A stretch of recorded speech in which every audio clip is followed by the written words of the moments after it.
لقمے چبا لیتے ہیں۔ یہ علم غیب خاص اللہ عز و جل کا خاصہ ہے۔ لیکن علماء بریلی کیا کہتے ہیں؟ ملفوظات احمد رضا خان بریلوی صفحہ نمبر اس کا 78 ہے، اس پر بیان کرتے ہیں شیخ محی الدین ابن عربی ایک جگہ دعوت میں تشریف لے گئے۔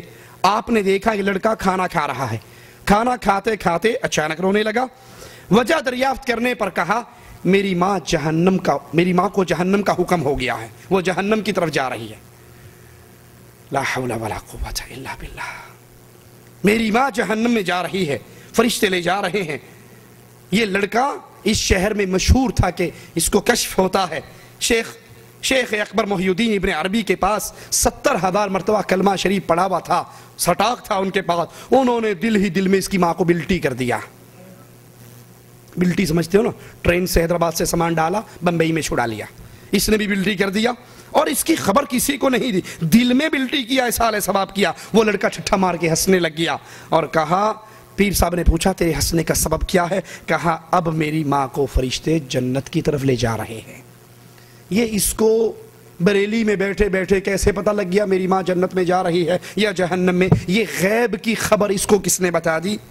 اب یہی عقیدہ اور بعین ہی انہی الفاظ کے ساتھ آپ کو فضائل اعمال کے اندر مولانا ذکریہ صاحب سناتے ہیں، ذرا سنیے۔ صفحہ نمبر 356 ہے، 356 صفحے پہ اسی واقعے کو، اور الفاظ بھی تبدیل نہیں ہوتے، سیم وہی الفاظ ہیں۔ انہی الفاظ میں کہتے ہیں شیخ ابو یزید قرطبی فرماتے ہیں میں نے سنا جو شخص 70,000 مرتبہ لا الہ الا اللہ پڑھے اس کو دوزخ کی آگ سے نجات ملے۔ میں نے یہ سن کر ایک نصاب 70,000 کی تعداد اپنی بیوی کے لیے پڑھی، کئی نصاب اپنے لیے پڑھے، ذخیرہ آخرت کیا۔ ہمارے پاس ایک نوجوان رہتا تھا جس کے متعلق مشہور تھا کہ یہ صاحب کشف ہے، جنت دوزخ کا اس کو کشف ہو جاتا ہے۔ مجھے اس بات کی یقینی میں کچھ تردد تھا، تو ایک دن وہ ہمارے ساتھ کھانا کھا رہا۔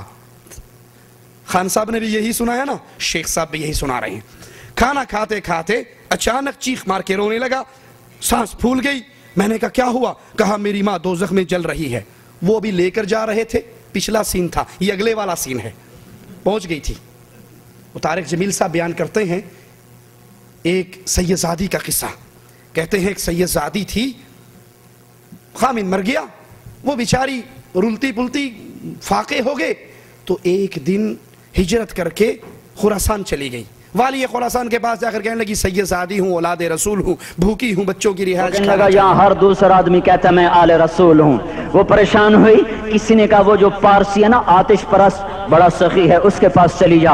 اس کو جا کر بتایا میں آل رسول میں سے ہوں اور میں پردیسی ہوں، مجھے 1-2 رات کا ٹھکانہ چاہیے جب تک کہ میں اپنا کوئی روزگار نہ بنا لوں۔ والی خراسان سو گئے تو خواب دیکھتے ہیں کہ میں جنت میں پہنچ گیا۔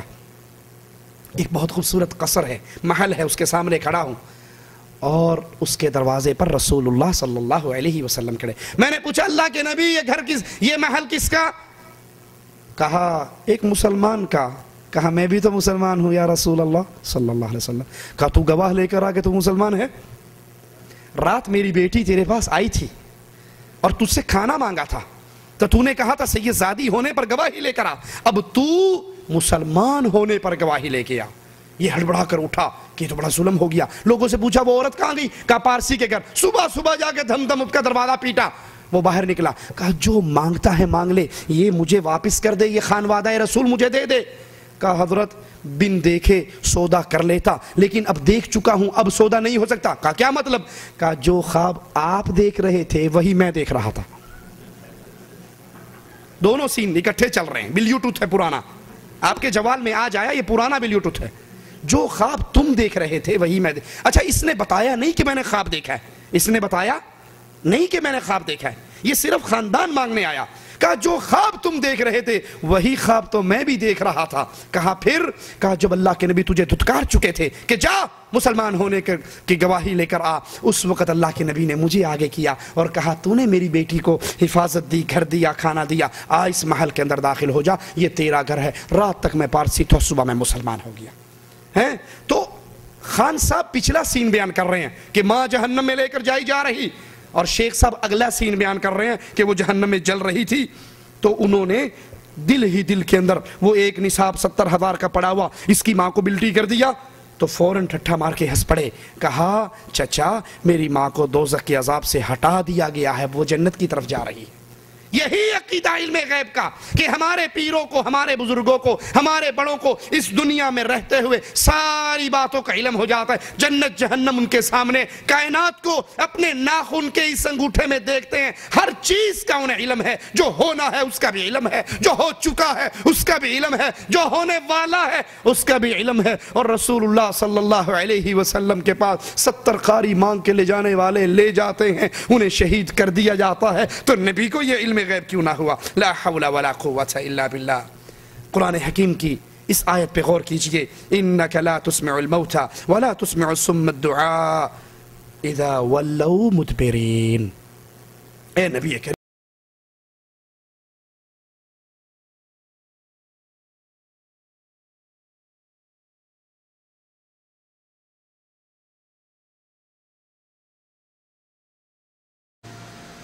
بسم اللہ الرحمن الرحیم. گرامی قدر سامعین، آپ نے سنا اور ناظرین آپ نے دیکھا کہ کس طرح حضرت شیخ الحدیث مولانا زکریا رحمۃ اللہ علیہ کی کتاب فضائل اعمال پر اعتراض کرتے ہوئے توصیف الرحمن غیر مقلد نے کئی ایک باتیں کہی ہیں. میں وضاحت کے لیے عرض کرتا ہوں کہ فضائل اعمال پر اعتراض کرتے ہوئے اس نے ملفوظات احمد رضا کو ساتھ ملایا اور یہ بات کی کہ جو بات فضائل اعمال میں ہے یہی بات ملفوظات احمد رضا میں ہے. میں اس وقت ملفوظات احمد رضا کا دفاع کرنے کے لیے آپ کی خدمت میں حاضر نہیں ہوا، بلکہ حضرت شیخ رحمۃ اللہ علیہ کی عبارت کا دفاع کرنا چاہتا ہوں. لیکن میں ایک بات دیانت کے طور پر کہوں گا کہ توصیف الرحمن نے ملفوظات احمد رضا کو دیکھ کر پڑھا ہے، لیکن اس میں بھی اضافے اپنی طرف سے کیے ہیں جو ملفوظات احمد رضا میں بھی نہیں ہیں. مثلا کہتا ہے انہوں نے دل ہی دل میں اس کی ماں کو بلٹی کر دیا. توصیف الرحمن کے ان کلمات کو آپ سنیں، کیا یہ کلمات ملفوظات احمد رضا میں موجود ہیں؟ آگے کہتا ہے وہ لڑکا ٹھٹھا مار کر ہنسنے لگا، کیا یہی لفظ ملفوظات احمد رضا میں موجود ہیں؟ اور پھر یہی الفاظ اس نے حضرت شیخ رحمۃ اللہ علیہ کی فضائل اعمال کی عبارت پر اعتراض کرتے ہوئے کہے آپ کا نصاب 70,000 کا پڑا ہوا اس کی ماں کو بلٹی کر دیا. پھر آگے کہتا ہے ٹھٹھا مار کر ہنس پڑے، کہا چچا میری ماں کو دوزخ کے عذاب سے ہٹا دیا. اب یہ جو جملے اس نے ملفوظات پر پڑھے یا جو جملے فضائل اعمال پر کے بارے میں کہے، نہ یہ جملے اس میں تھے ملفوظات میں، نہ یہ جملے حضرت شیخ کی کتاب فضائل اعمال پہ ہیں. یعنی خیانت کی آپ اور بددیانتی کی انتہا دیکھیں. اوپر دیکھ کر کتاب پڑھتا ہے لیکن پھر بھی جھوٹ بولتا ہے. اور سامعین آپ کو تعجب ہوگا کہ اس شخص کو کس قدر اللہ رب العزت نے علم کی نعمت سے محروم رکھا ہے. ملفوظات احمد رضا خان کو دیکھ کر پڑھتے ہوئے یہ بات کہتا ہے اس کو بریلی میں بیٹھے بیٹھے کیسے پتہ چل گیا کہ میری ماں جنت کی طرف جا رہی ہے. اب اس جملے سے یوں محسوس ہوگا کہ شاید اس وقت ابن عربی اور وہ لڑکا جس کا واقعہ ہے وہ بریلی میں تھے. حالانکہ ابن عربی رحمۃ اللہ علیہ اندلس کے رہنے والے 6 ہجری کے عالم ہیں، اور یہ واقعہ احمد رضا خان بریلی میں بیٹھ کے لکھ رہے ہیں. کہاں بریلی اور کہاں اندلس، کہاں احمد رضا خان کا دور اور کہاں ابن عربی کا زمانہ. اس شخص کو یہ بھی احساس نہیں کہ میں جو واقعہ بیان کر رہا ہوں یہ کس شہر کا ہے، میں نے فٹ اس کو کس شہر پہ کیا ہے. خیانت اور بددیانتی کی حدوں کو کراس کرنے والا توصیف الرحمن عجیب مخلوق ہے. لوگ سمجھیں گے شاید مسئلہ کے حق کا سچا مبلغ ہے، جبکہ میں سمجھتا ہوں کہ مسئلہ باطل کا ایک خائن اور بددیانت مبلغ ہے. پھر چلیے میں توصیف الرحمن سے کہوں گا حضرت شیخ رحمۃ اللہ علیہ کی اس عبارت پر تمہیں کیا اعتراض ہے؟ اگر حضرت شیخ رحمۃ اللہ علیہ کی عبارت پہ تمہیں یہ اعتراض ہے کہ حضرت شیخ نے 70,000 کا وظیفہ نقل کیا، یہ وظیفہ غلط ہے، تو میں توصیف الرحمن کے علم کے لیے یہ بات کہنا چاہتا ہوں کہ نواب صدیق حسن مرحوم نے اپنی کتاب التعویذات کے صفحہ نمبر 140 پہ یہی وظیفہ لکھا ہے کہتے ہیں برائے نجات از نار صوفیاء نے کہا کہ جو کوئی کلمہ طیبہ لا الہ الا اللہ کو 70,000 بار پڑھے گا وہ آگے دوزخ سے آزاد ہو جائے گا، اس نے اپنی جان کو گویا نار سے خرید کر لیا۔ ذکرہ الیافعی وابن عربی واوصى بالمحافظۃ علیہ۔ حضرت علامہ نواب صدیق حسن مرحوم یہ 1890 ہجری میں فوت ہوئے، گویا حضرت 1890 عیسوی میں فوت ہوئے، گویا حضرت شیخ رحمۃ اللہ علیہ سے 80 سال قبل وفات پانے والا شخص ایک مسئلہ لکھے، اس پہ قطعاً اعتراض تم نہیں کرتے۔ حضرت شیخ نے جو 90 سال بعد ایک شخص فوت ہوتا ہے اور وہ ایک مسئلے کو لکھتا ہے، اس پہ تم اعتراض کرتے ہو۔ تو میں توصیف الرحمان سے بات پوچھنا چاہوں گا، اگر تمہیں اعتراض 70,000 کلمہ طیبہ پڑھنے والے وظیفے پر ہے تو یہ اعتراض مسلک اہل حدیث کے جید عالم دین مولانا نواب صدیق حسن مرحوم کی کتاب التعویذات میں موجود ہے۔ آپ مہربانی کیجئے اور ایک کیسٹ ان کے خلاف ریکارڈ کریں تاکہ ہمیں پتہ چلے کہ توصیف الرحمان حق کا نمائندہ ہے، اور جس بات کو غلط سمجھتا ہے اگر ان کے مسلک کا عالم لکھے تو اس پر بھی اعتراض کرتا ہے۔ لیکن میرے خیال میں توقع نہیں کہ توصیف الرحمان نواب صدیق حسن مرحوم رحمۃ اللہ علیہ پر اعتراضات یوں ریکارڈ کروائے۔ اور میں دوسری گزارش کروں گا، بلکہ نواب صدیق حسن مرحوم رحمۃ اللہ علیہ نے یہ جو وظیفہ ذکر کیا ابن عربی رحمہ اللہ سے ذکر کیا۔ اب ابن عربی کون شخص ہیں؟ آپ نواب صدیق حسن مرحوم کی کتاب التاج المکلل کو دیکھیں کہ نواب صدیق حسن مرحوم اپنی کتاب التاج المکلل اس کے صفحہ نمبر 176 پہ تحریر فرماتے ہیں، وَكَانَ مِنْ أَتْبَاعِ السُّنَّةِ وَتَرْكِ التَّقْلِيدِ وَإِثَارِ الْاجْتِهَادِ کہ علامہ ابن عربی رحمۃ اللہ علیہ یہ سنت کی اتباع کرنے والے تھے، تقلید کو چھوڑنے والے تھے اور اجتہاد کو ترجیح دیتے تھے۔